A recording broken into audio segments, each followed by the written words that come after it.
Welcome. This is Gons here for Face Like the Sun. Today, I'm really happy to announce the relaunch of the Prophecy Forum. And a few months ago, we started talking about putting together a new conference.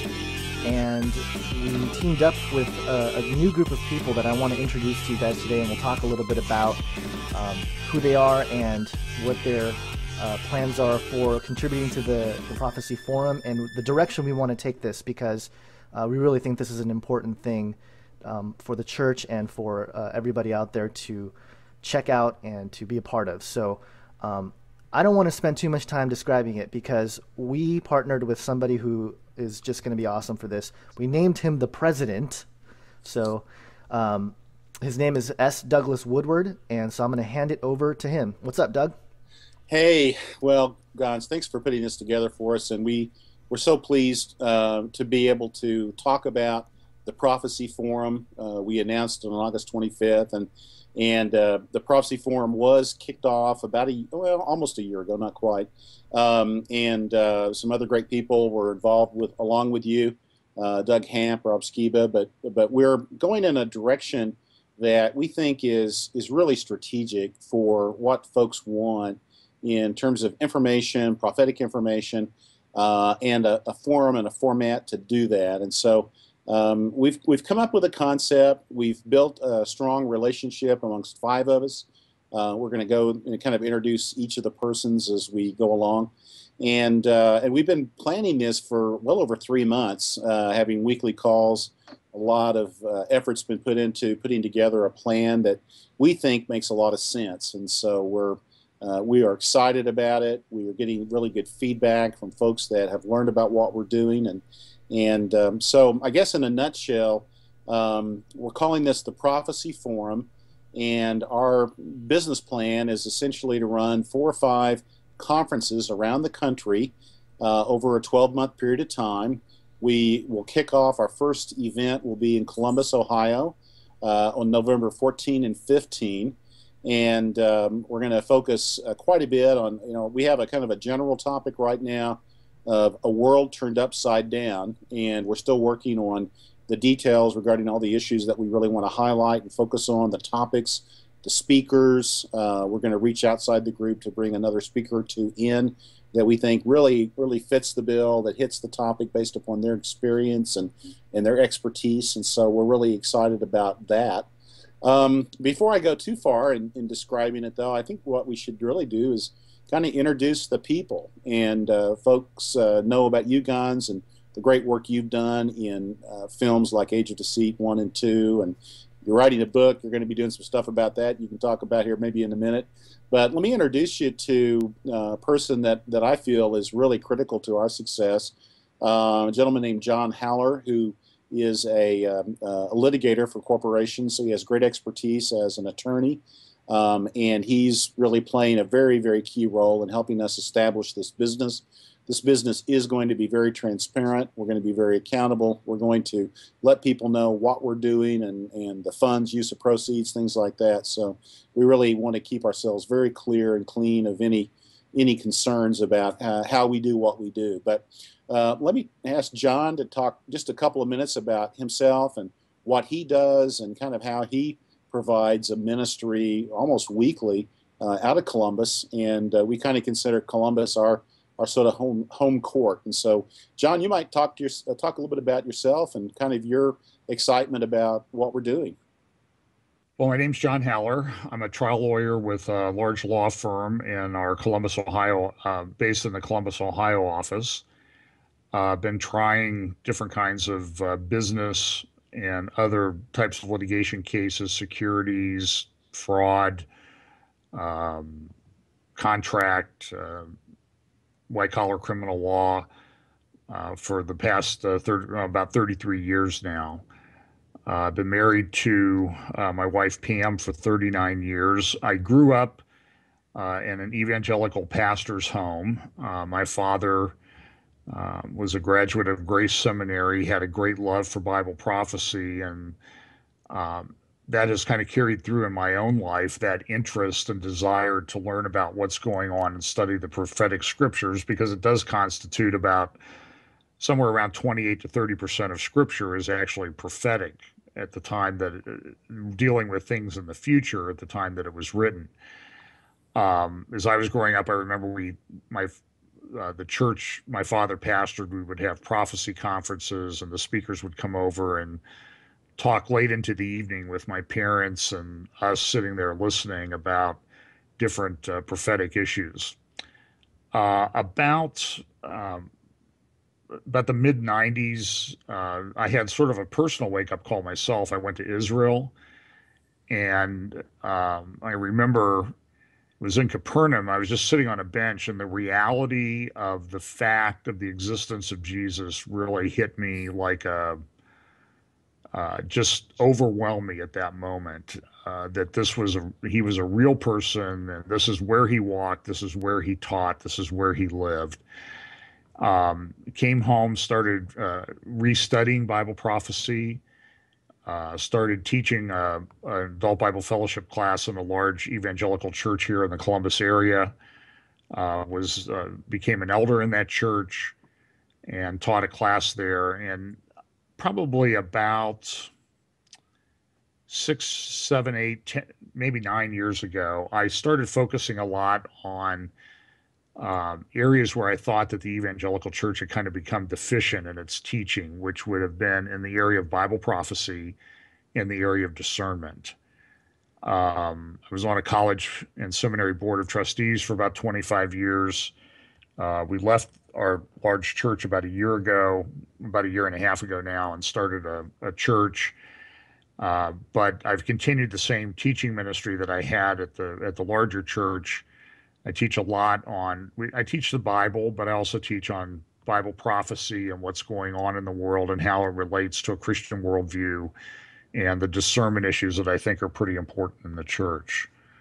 I do a weekly prophecy update, sometimes combined with a Bible teaching, and we post those on our YouTube channel under FB Chapel for Fellowship Bible Chapel, FB Chapel. Just type in all one word and you can get to our channel. So I've been teaching on Bible prophecy for quite a while. I've started speaking in some conferences, and then through a series of circumstances, we were able to all hook up and decide that this was something we wanted to do as a group going forward. Great. Well, Gons, we should probably mention that one of our key players is Doug Krieger, and he's not here today. He had kind of an emergency dental appointment that he had to get some things fixed. His chops were needing some repair. Right. So he's Doug. I'll just mention has been a serious student of Bible prophecy for since he was really practically early 20s.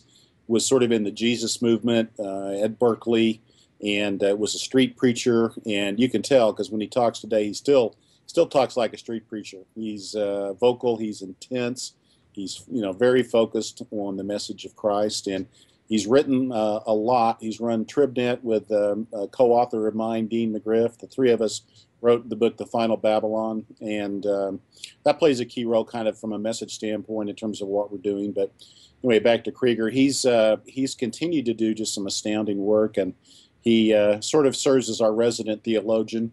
And we're happy to have the scholarship through 4.5 decades perhaps of intense Bible study.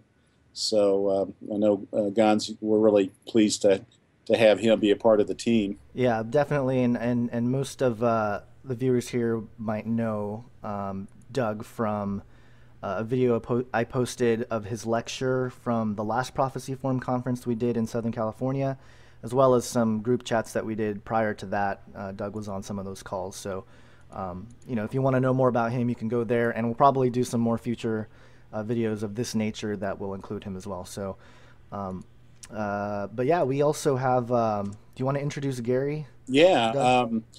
This is a gentleman that he and I kind of became friends going back and forth on Facebook messaging, and learned a bit about him. And I just have grown very close to a guy named Gary Winkelman, and Gary is a very serious student of Bible prophecy. He's been very involved in churches out in Southern California for the last, 10 years, Gary. Yeah. And and has just a fascinating story, which, Gary, you might touch on. We probably don't have time for you to tell a whole lot, but you've had some interesting business experience, and some of the intrigue that you've been sort of a part of is also kind of at the core of some of our messages regarding, what's happening in the world, specifically what's happening with the United States, what's going on with us, and where as a country are we going. And you've had a bit of a taste to see some of the behind the scenes, dare I call them black ops, of what's happened in the world. So anyway, Gary, you might talk a couple minutes about yourself if you would.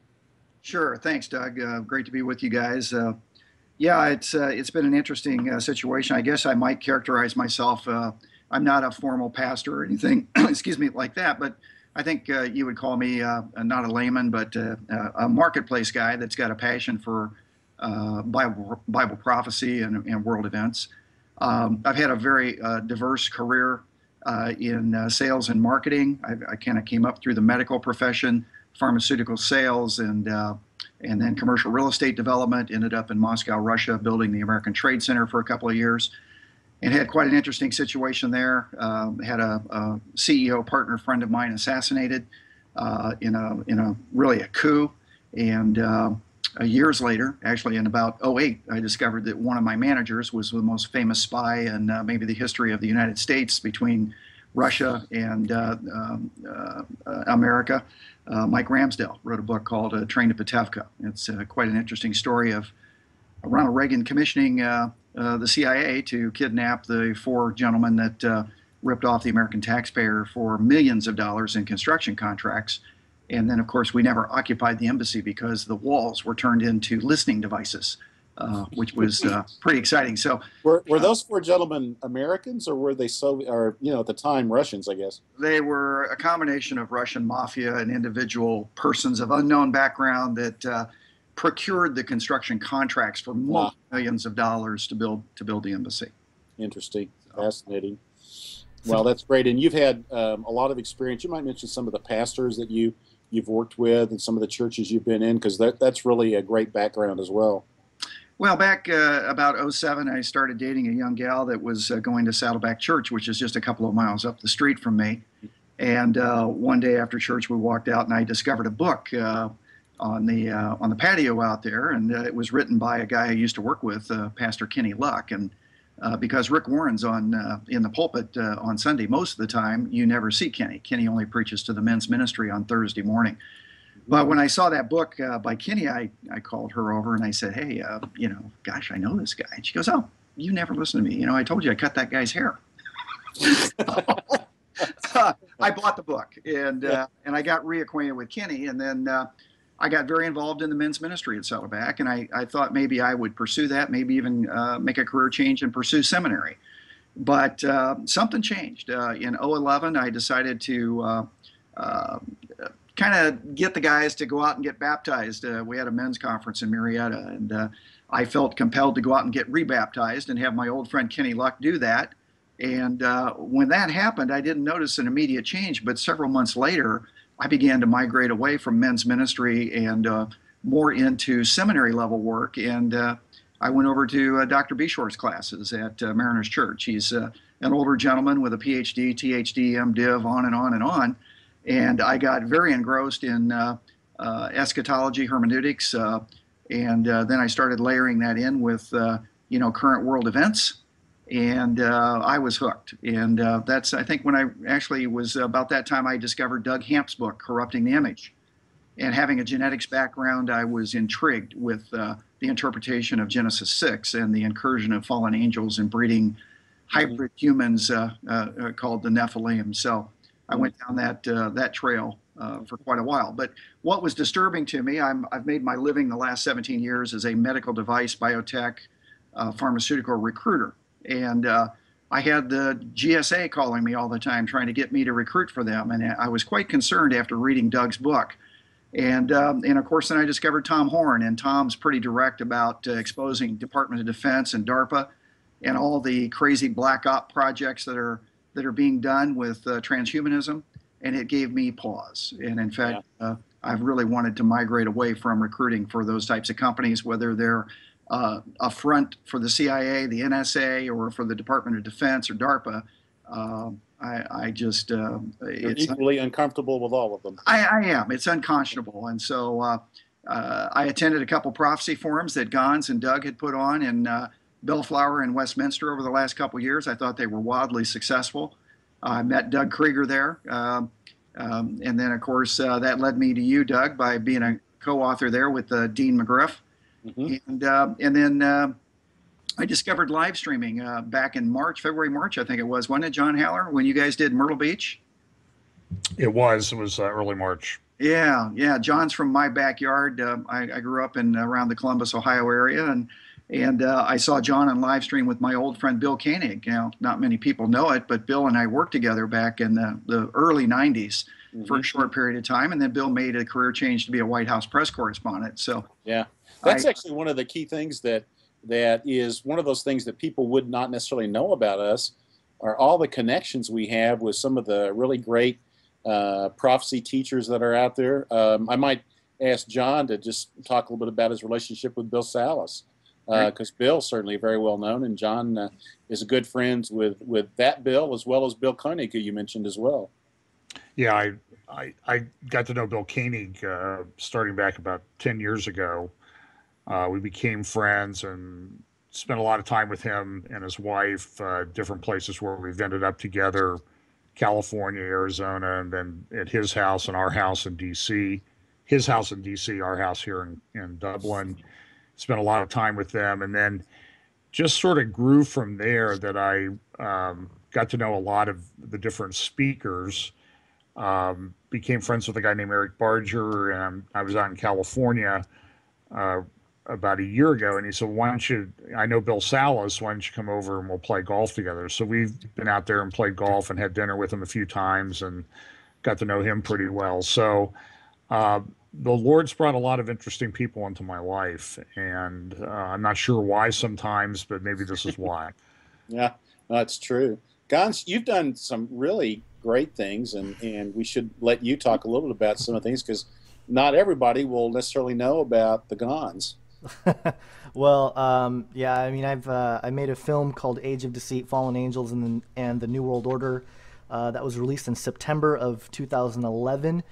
It was a result of about a year of research of trying to figure out what the heck was going on with my recently adopted worldview of Christianity, biblical prophecy, all that, and just looking at the world and my interest in different topics from UFOs to aliens to conspiracy theories to all these different side things that I wasn't quite sure how it all fit together. And what I did was I went online and I started looking on YouTube, and I started finding all these different guys talking about some various elements of the whole New World Order conspiracy, all that. But in the midst of it was this different Jesus that they were promoting.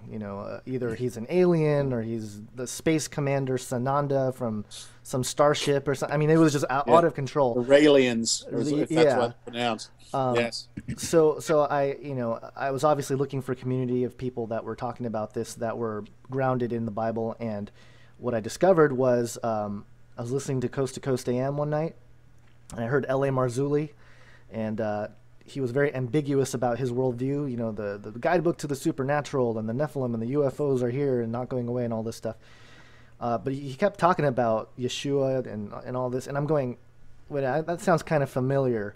So I checked out L.A. Marzulli. Turns out, he's a pretty grounded Christian guy talking about these things. And then I started following his work, read his books, found a couple interviews of him with Derek Gilbert over at A View from the Bunker. And that opened up a whole stream of finding guys like Chris White and, Chris Pinto, Tom Horn. There's a huge list of guys. I really liked Chris White's work.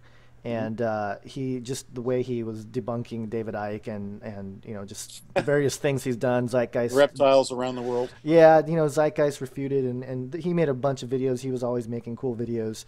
And he had a podcast, Nowhere to Run, and at one point he was asking somebody to make a short video on the ghost hunting, because there was these are all these ghost hunting shows on TV, and he was talking about one where these guys basically brought in like a witch and a warlock or something, and they started doing the seance to try to conjure up the ghost or whatever. And he was just like, hey, if I had time, I would do it. But if someone out there is interested to do it, I'll help you promote it or whatever. So I made the video. It's called The Truth Behind Ghost Hunting. It's a 15-minute video, short thing. It's on my YouTube channel at Face Like the Sun. Chris White loved it. He really was encouraging.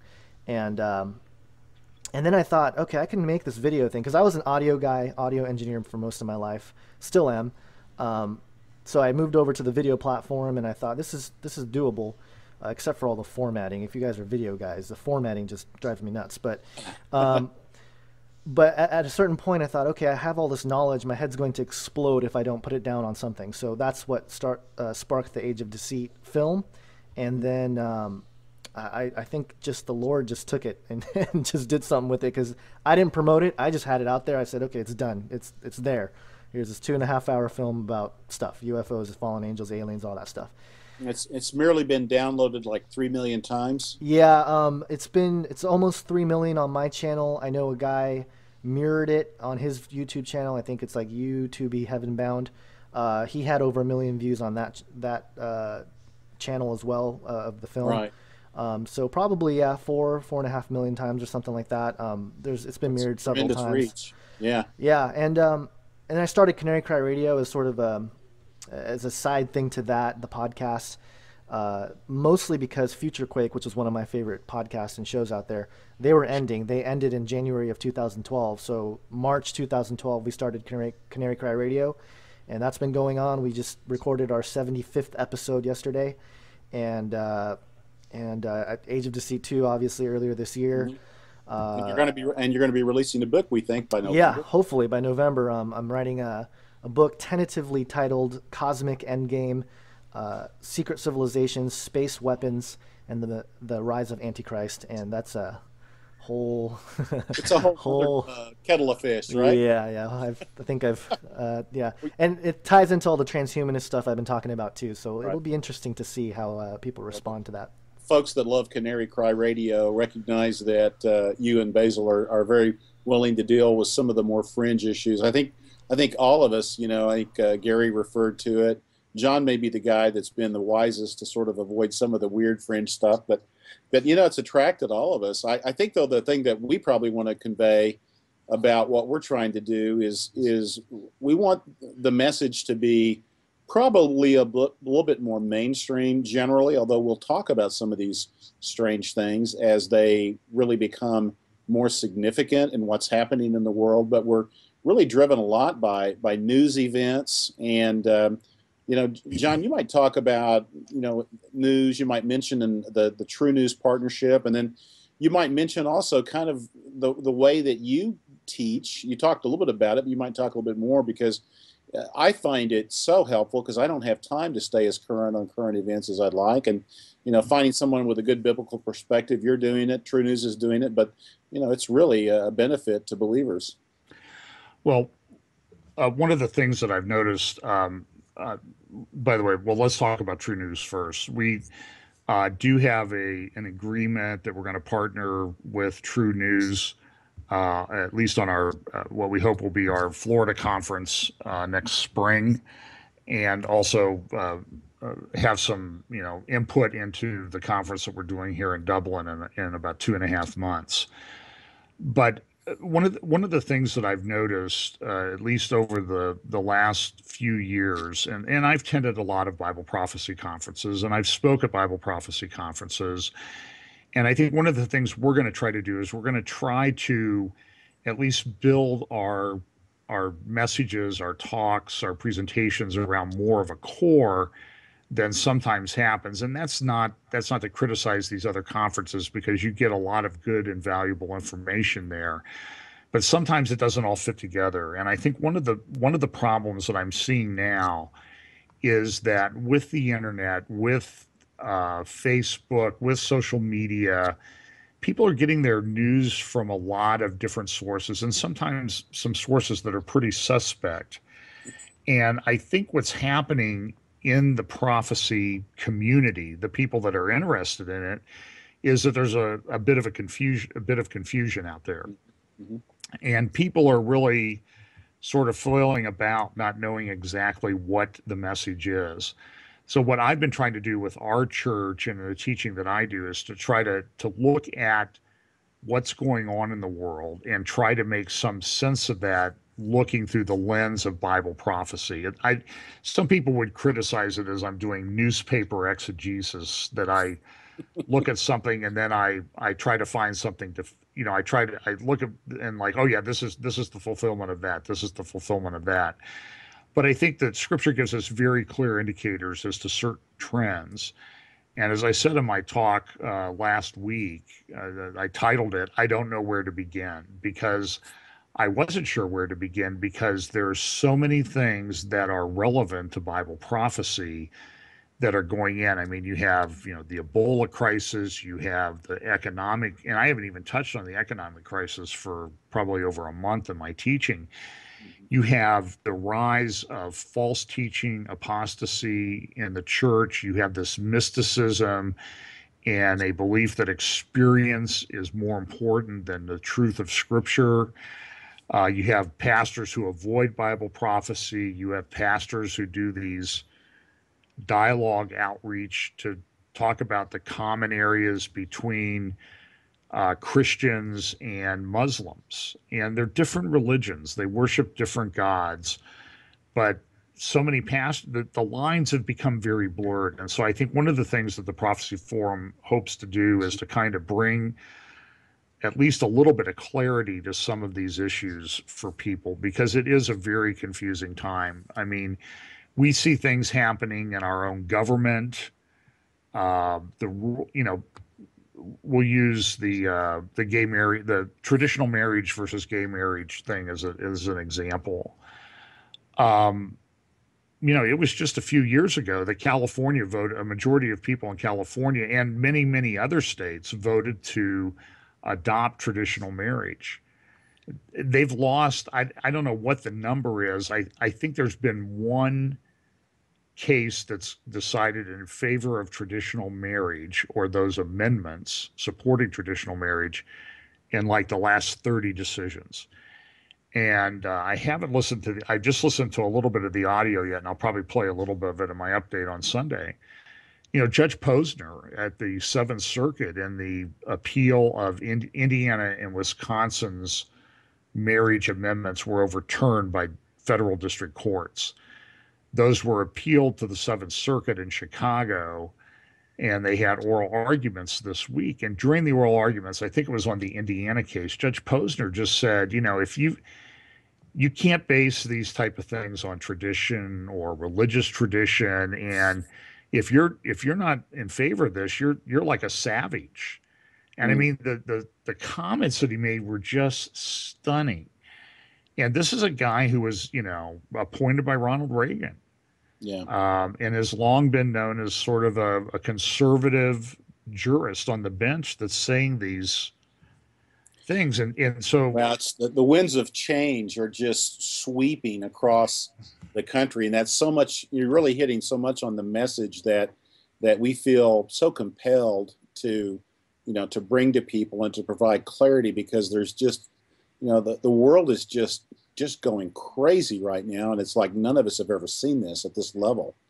It really is stunning. I mean, and that's why I titled my talk last week, I don't know where to begin. Yeah. And this week my talk may be, I don't know where to begin, part 2 of a series. And because nice repetitious title, but the gay marriage, the homosexual agenda thing, it's, we're at the stage, a bellwether or litmus test almost. It really is, and it's becoming so in corporate America. Some of the things I'm seeing in major corporations, of that you have to not only tolerate these things, you have to sign on and support their agenda, or you're gone. Affirmative action, part 2. Yeah, and I mean, so we have people forced to act against their religious beliefs and go to re-education classes if they don't succumb to the government police force that says you have to do this. And so, and we see riots almost on the streets of St. Louis, a suburb in St. Louis. We see police that look like the military stormtroopers running with armored personnel carriers running down the streets of our cities, and I think wearing that black uniforms, black helmets. I mean, it really looks frightening. If I could interject a thought, draw you out a little bit, Doug Woodward, from your book Power Quest and the Final Babylon. You know, we're really in a 1939 Germany all over again. And we, you know, maybe you could address the muzzle order that Hitler used, and why we have elected to circumvent that process. Yes, the Concordant. Yeah, so I think it was of 1934, if I remember right. But it was the view that, you know, to really institutionalize a separation of church and state, such that the church could only deal with spiritual matters, and the state would manage all governmental issues. And never the twain shall meet. Never shall the church criticize the government. And that's where we are now, and it's going to get worse. We wrote, Krieger and I submitted, and it's included in this new book that Tom Horns published called Blood on the Altar: The Coming War of Christian versus Christian. And we talk specifically about what happened in what happened in Germany with Hitler, the statements that he made, and how it affected the culture, how it shut down the church, the evangelical church as well as the Catholic Church, and how it really paved the way, because it was sort of the last line of defense, if you will, for civilization. And the church was literally made speechless. And so, so these are issues that are really part of the story that we want to tell. We might, Gary, you might talk for a second. There's a couple of key marketing issues, and you're really trying to drive sort of our marketing thinking and plan and all that. But thinking one of those issues is the focus on streaming versus just necessarily people in the audience. That's one of the key issues. Another key issue is to find a way to tap into sort of a different audience that's not necessarily the graying audience, but it's, it could be a younger audience. And also, the issue of trying to reach out to folks that may not really be Christians yet, that may not believe the gospel. And so we've sort of done some marketing thinking and strategy. You might just comment a bit on those issues if you'd like. Yeah, it's interesting because when I attended the Bellflower and the Westminster Prophecy Forum conferences that Gons and Doug Hamp had put together, I saw a much greater need, a bigger void in the market. I know that Prophecy in the News for many, many years has done a fabulous job on internet and YouTube, but still the physical conferences were important. And so then I picked up on the Branson, the Prophecy in the News Branson thing that Doug, you spoke at so well on Nazi Germany. And I followed that through Pikes Peak in Orlando, and I thought, gee, I love what they're doing, but I still think there's another angle. Their audience is kind of on fringe topics sometimes. They're honestly very entrenched in the pre-trib position, which is fine. Yeah. But I don't think that should be divisive amongst the Christian community. Right. The more important issue is, what do we do until Christ's return? How do people occupy in this kind of an environment? And frankly, with the rise of National Socialism, yep. I'm going to say it, I think that we're very much like Germany in 1939 all over again. The Fourth Reich. The Jim Marrs calls it. Yeah, the Fourth Reich is, infiltrated the White House. I'm going to go there. It's certainly not. Our colleague Rick Wiles doesn't hesitate, does he, to talk about that? I cringe, but I love that he can do it. I'm trying to get the courage to say it. But yes. But I saw that the need that there, like the Billy Graham Crusades or what Prophecy in the News was trying to do with live conferencing and live streaming. I thought, this is the way to go. And but then I wanted a younger audience. I needed to get to the millennials like Gons and not the baby boomers like we are. Yeah. We've got 4 generations working in the workplace right now, trying to figure out how to communicate with each other. Right. And I think the church needs to do the same thing as to addressing, the state is not doing it. The media is not doing it. The pulpit is apostate and out to lunch right now. And so there's a need for a group like us that are not gagged by the 5013C order. It's a muzzle order that Lyndon Johnson put in place when he was a senator. Right. And we don't want to be gagged by that. Mm-hmm. And we need to tell people what's going on. So I just feel that through the live conferencing, having 3 or 4 or 500 people in attendance, but reaching a much larger audience of 2 or 3 or 4 or 5,000, gosh knows how far live streaming can go. Right. Right. And then uniquely tying that with Rick Wiles and Doc Burkhart at TruNews gives us a radio format in even short wave, if for some reason that were our only means of communication. Right. I'll let you read into that all you want. So, and I think Rick may even be headed towards a television production, maybe television studio production, which would be exciting for us. So the marketing opportunity to fill a huge unmet need out there, I think the Prophecy Forum can do it. I love WND, but it's a print format. It's an email blast in my inbox every day. It's not a live contact for people to attend a conference. And I got to tell you, I think the more educated consumer that's going into a church today is walking out not feeling very good about their pastor not telling them what's going on in this country right now. Right. And so that's a really a key factor, and we might just touch a bit on that too, Gary. Maybe Gans, you'd like to speak to it. I certainly believe that talking about the desire for us to sort of reach out, the prophecy conference itself is kind of the foundation, but we're not really limited to that. We're really trying to obviously reach out through live streaming to touch thousands of lives around the world. We'll certainly have recordings and DVDs of our conferences and make those available, hopefully at a price that people can afford. But Gans, I don't know if it's on your heart, you might talk a bit about sort of the community issue and how do we build some unity, because so many folks go to prophecy conferences and they feel like it's the only time they go to church. Yeah, that's a big thing that what we want to do is that people leave these conferences informed, but not necessarily knowing what to do with that information. I think, the biblical prerogative is to make disciples and to, spread the gospel. Those two things are the main issue.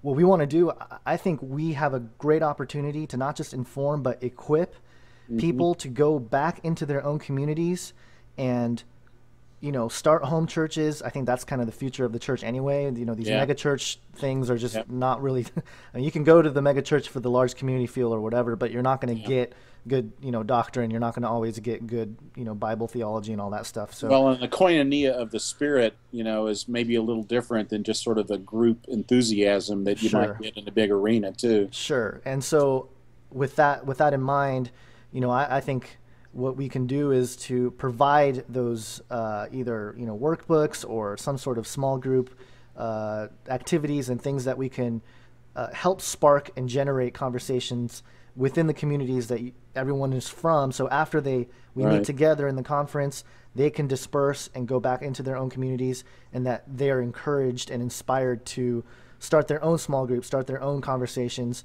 Because I'm sure you guys hear all this all the time. What's the biggest thing you hear? I have nobody to talk to about this.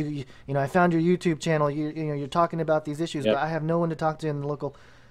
You don't have to, and that's probably why we're kind of stepping just a little bit away from the whole Nephilim issue and all that for a moment, because you can't just walk up to somebody and say, hey, those giants, so angels had babies with humans. So and not that that's not important. I think that's vitally important, especially with the modern transhumanist movement and everything else. But but in essence, to look at the things that are going around in the world today, because I'm sure people are concerned. Most people are, they just consume the Fox News or CNN or whatever. That's all they get. And to it. Yeah, and so to challenge that a little bit is a good conversation to have. That's one of the reasons. That's one of the reasons I just insert that, the concept of equipping perhaps a network of house churches, someone like what John does every week. Typically, John, you have like about an hour to an hour and 20 minutes where you'll talk about issues, and you do that almost every week. And so, if a church wanted to have some hymns and pray together and then listen to your talk, that's one way to really meet the need, we think. Yeah, and that's one of the reasons why we put it up on YouTube, was so that it would be accessible to people. And we put our worship hour teaching up also. Yeah. And it's been an amazing thing to me. Look, I just started doing it. I try to be consistent. I try to give, a biblical based view of things that are going on. And I get emails every day from somebody around the world. I mean, just yesterday, I got an email from someone in Denmark. I got an email from someone in the section of Northeast India between Bangladesh and Myanmar. And then last night I got an email from a lady in Ireland that listens every week. And I have no idea how these people found us, but they listen, they share the things. And so we're just I think we're trying to fill a void. There's probably a balance. We talk about it every week. Maybe that's too much. I don't know at this point, though. I do think that Jesus was very clear that we should always be watchful. And as we got closer to the end, it would probably be necessary that it would be a very effective tool of evangelism. Correct. And because people need to look, can I absolutely uncategorically state that this is it? Probably not. But I have to say that I know that when things happened, like in 1967, my father taught on Bible prophecy for a month when Jerusalem was taken back by the Israelis and reunified under Jewish control for the first time in a couple of millennia, because that was a fulfillment of Bible prophecy. And I think we're seeing these things, at least stage settings of so many things in the world right now, and people are wondering what's going on. I have people come in my office and just say, is this the end of the world? They come into your lair. And I'm like, are you sure you really want to ask me that question? And, Right. but people instinctively know that stuff is happening and that there's not a lot of it doesn't make sense. I mean, we see the media is crazy. There's this, now we focus a lot on Israel, but great article this week by a guy in Tablet Magazine talking about the media. Like he said that AP has 40 correspondents in Israel and the Palestinian areas, which is more than they have in China, more than they have in all of Africa, and almost as many as they have in Europe. They have 40 covering what's going on in little tiny Israel. Mm-hmm. Well, that is an indication that maybe the Bible was correct. The burdensome stone. Israel would be the center of what's going on in the end times. Mm-hmm. Yeah, it's remarkable. Well, I might just talk a little bit about kind of the business and where we are and what we need in terms of some support, and then maybe you could wrap up our discussion. But sure. We've elected, as John mentioned earlier, not to be a 501c3 business. We think that there's trouble ahead for churches. We don't want to get addicted, if you will, to granting through donations to us tax exempt status. It's really what has muzzled the church, as Gary mentioned, and it's just better for us to say to folks, look, we are a quote unquote for-profit organization, a C corporation. There's good tax reasons, there's good liability reasons to do all that. But if you're, and John says this, I'm kind of quoting him. If you're giving to us for the tax exempt benefit, then you're probably donating to the wrong organization, because that's just not where we are. It's not who we are, and we want to stay free of that so we can exercise free speech, and we will engage in dialogue. We're not solely a political activism kind of thing, and we're not going to just deal with conspiracy theories, but we'll touch on things like that from time to time, and we're going to stay focused on the message of the gospel. Gary mentioned this, but I've written a book called Blood Moon, which really focuses on the issue of the kingdom of God and why that is such a central message in our times, that Jesus died on the cross for our sins, but he also taught that God is going to turn the world upside down. When Jesus comes again, he's going to rule with a rod of iron, and it's going to be a very different situation in the world. And so that's at the heart of what we're about, is the kingdom message. The fact that the cross of Christ is central It's not just let's be happy and let's be friends and let's consider Jesus our buddy. It's to be serious, to recognize who Jesus is, who Yahweh is, the Lord, and to be obedient to Him because He calls us to do so. So we encourage. We don't need a lot of operating capital. We are structuring the business so it'll be essentially self-financing. But to be honest, we're looking for maybe 10 folks to donate or provide loans of $5,000 to $10,000. And that'll kind of create a special sort of partnering community of those people that will extend some kind of personal greetings and benefits and discussions with, and so we'll mention that. But for the most part, we're looking for some modest support. Oh, I have a phone call at the very wrong time. Anyway, so we're looking for really just a few donors, and then with that, we'll be off and running. So we'll be talking soon about the topic, and that's going to be coming up. Probably we'll do a show kind of like this in maybe a week. Yep, absolutely. And you can visit theprophecyforum.com, theprophecyforum.com, and we'll keep updating that. It's pretty bare right now, but you can get a full summary of what we're about there and get more information about each one of us. There's a little bio and a statement of faith, so you guys can feel good about where we are as far as the central issues.